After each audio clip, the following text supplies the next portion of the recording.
આજે આપણે પુડલા બનાવીશું, પાલક પુડલા.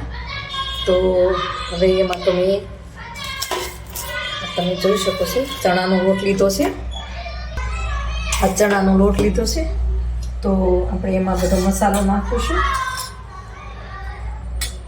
હિંગ નાખીશું, હળદર નાખીશું, લાલ મરચું નાખીશું, તો તમે જેવું તીખું ખાતા હોય એ પ્રમાણે નાખીશું, અને ધાણા જીરું પાવડર નાખીશું, ગરમ મસાલો થોડો નાખીશું, આપણે વધારે નથી નાખવાનું. પ્રથમ તો આપણે મીઠું નાખીશું, સ્વાદ મુજબ મીઠું નાખવાનું, તમે જેવું ખાતા હોય એ પ્રમાણે.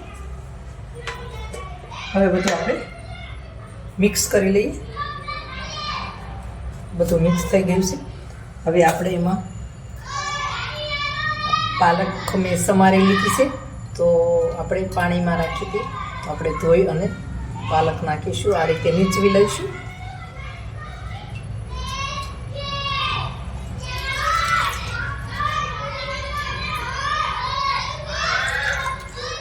આપણે થોડા વધારે જાડી પાલક સમારી છે.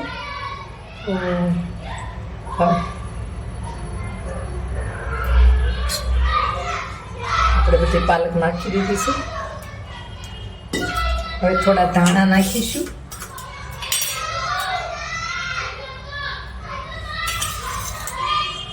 હવે બધું મિક્સ કરી લઈશું પહેલા.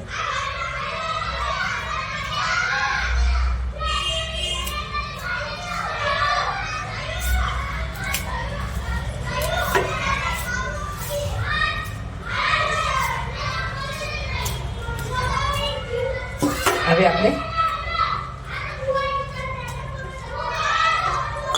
ખીરું તૈયાર કરીશું, એટલે કે પુડલાનું બેટર તૈયાર કરીશું.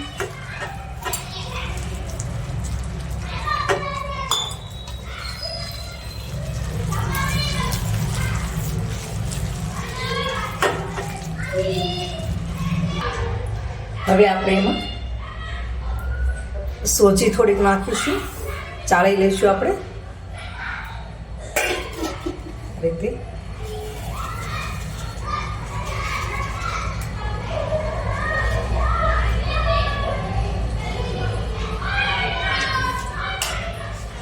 હવે બધું મિક્સ કરી લઈશું.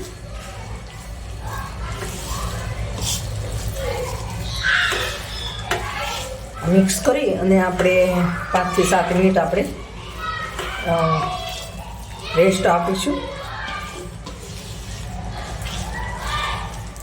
કારણ કે સોજીનો દાણો થોડો મોટો હોય, એટલે રેસ્ટ આપીએ તો દાણો ફૂલીને સરસ થઈ જશે.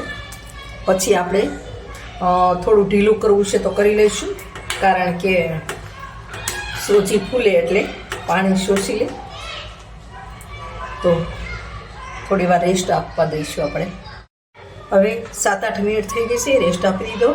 તો આપણે પછી થોડીક પાણી નાખવાની જરૂર પડશે, કારણ કે સોજી ફૂલી છે.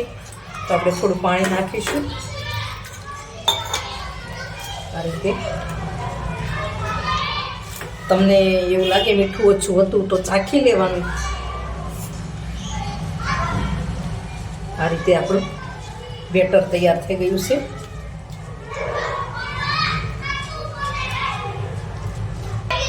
હવે આપણે ગેસ ચાલુ કરીશું, લોટી ગરમ કરવા મૂકીશું.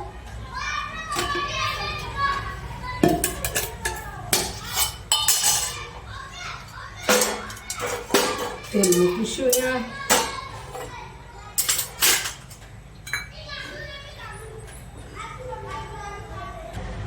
આપણે પેનમાં તેલ નાખીશું અને તાવેથાથી તેલ લાવી લઈશું. આપણે લોટી ગરમ થઈ ગઈ છે, તો હવે એમાં આપણે બેટર નાખીશું.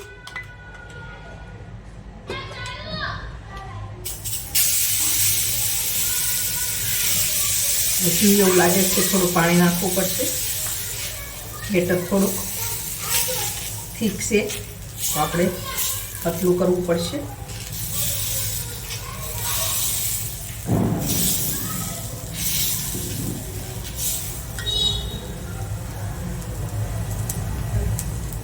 હવે સાઈડમાં થોડું તેલ નાખીશું.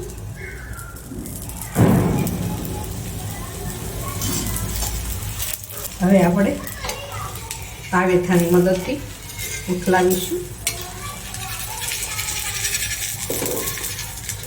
આ રીતે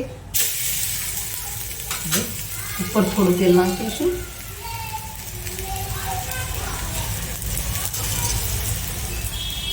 ચડવા દઈશું થોડી વાર. હવે આપણે પાછું પલટાવી લઈશું.